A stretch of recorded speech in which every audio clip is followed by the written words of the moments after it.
तो जैसा कि आपने देखा, जब मैंने इसके अंदर कपूर के टुकड़े को लगा करके इसे पानी में डाला तो ये रोटेट करने लगा।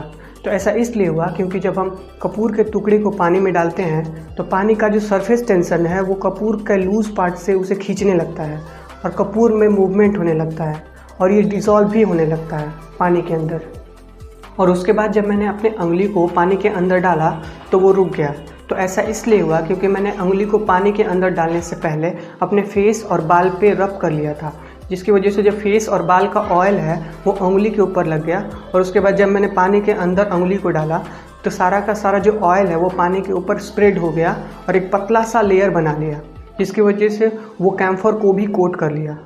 और उसके बाद सरफेस टेंशन का जो कैम्फर के ऊपर इम्पैक्ट है वो ऑलमोस्ट जीरो हो गया और कैम्फर का मूवमेंट ऑलमोस्ट जीरो हो गया। तो ये था basic scientific reason for the movement of camphor in water. I hope आपको ये अच्छा लगा होगा। अगर पसंद आया तो जल्दी से कर दीजिए एक लाइक और मिलते हैं नेक्स्ट वीडियो में। Thank you so much for watching.